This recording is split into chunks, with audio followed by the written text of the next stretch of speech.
Hello, so I just wanted to go through a few things that I learnt with this print. I did this one in between starting the Poorhouse one, just the carving of that one, and I dropped that, and then I did this one from start to finish, and then went back to the Poorhouse for the first inking, so I hadn't even inked that one. So I think this was my first time using the press going with this print. So normally I just hand pressed in the ink into the paper from the wood, whereas this time I went into the press, which gave much bolder colours, which I really enjoy. There was a lot I learnt because I had tried with lots of different papers, because I wanted to see how the ink interacted with the different papers. I'd also done with the Magpie print that you've seen previously. I did a lot of different colours of paper, which I do recommend if you want to learn which papers you really like and what might work well for your style. The only thing I would say is make sure you cut each paper to the same size, and don't do it, see they're different sizes. And these Awagami papers, which are fantastic, they all have deckled edges, apart from where I cut. I think I made a straight line.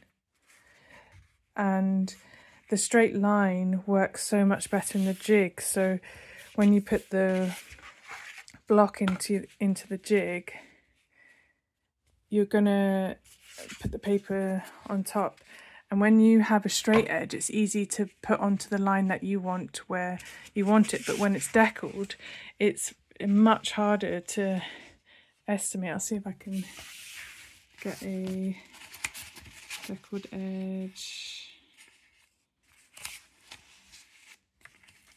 I guess so. I had aligned it with the long one, so that's okay that it was cut.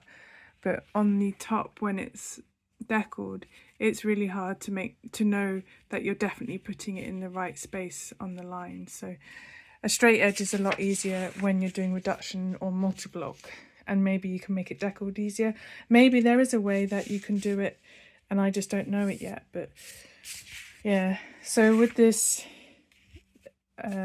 block, I used a 4mm ply. It's the Economy Ply, so it's the cheapest block I think that you can buy from art shops anyway. By the end it warped a lot because I had very little remaining that was the actual 4mm. Everything else has been cut away. I think I've got when it starts off, it's 4mm. It doesn't warp or anything, whereas this one warps quite a lot. So I don't think I could use the bottom of this, whereas with the Poorhouse print I did, this one, that's a Magnolia Endgrain bit, which is definitely, I'm going to say more than 9mm. I could be wrong, but yeah, that's Magnolia Endgrain, again from a art shop online. So I can use the other side of this.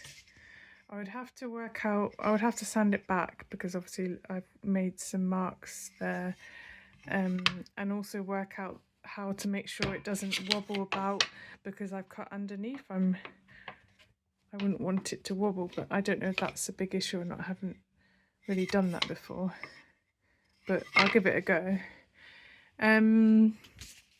Yeah, so deckled edge, and also make sure that the papers are the same size, so that you don't end up creating a whole bunch of lines. So whenever you put your paper in and it's a different paper, it means it goes to a different line, and it means each time, not only with that bit of paper, but with the next color of the paper you do, you're going to have to make sure you're putting it on the right line. You have to be really conscious and thinking about that. Whereas if you only have one line, like this one with the Poorhouse, I just had to put the block in and I knew that the paper would go onto that line, and that's all I had to think about. And the less you have to think about, the better. So I made a lot of mistakes because I put the paper on the wrong line the first colour and I come around and I think I'm putting it on the right line and I'm not, and so I get a lot of misaligned prints.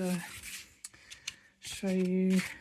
So here, very misaligned because it's just on the wrong line.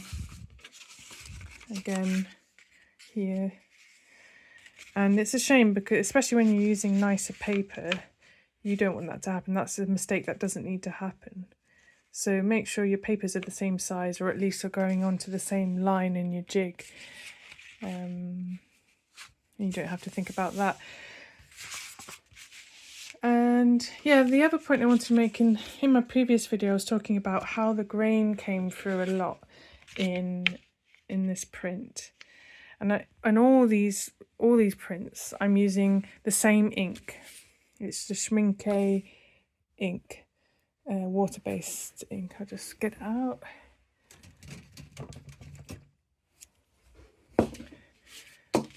It's this. And so they work well, I think, on the wood and on the lino. This is the lino with the Magpie. See, these are two different papers. That's the Ho-sho paper, and you can see it's doing a similar thing, even though that's done with the lino block and this is done with the wood block. You can see how it's doing a similar thing, except on the Awagami paper with this Magpie, much less so, and the colours come out, I think, a lot nicer. So what paper is that? That's the paper.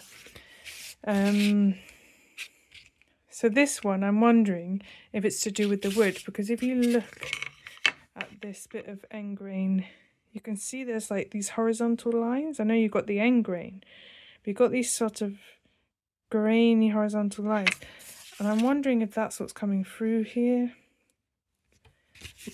And it's not, I know I'm printing on the smooth side of the Ho-sho paper, not the kind of rough side.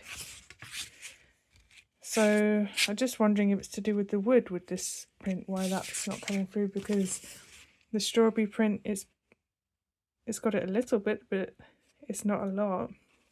And that's with the Ply, same ink. So just, yeah, interesting to see how it all acts and learn.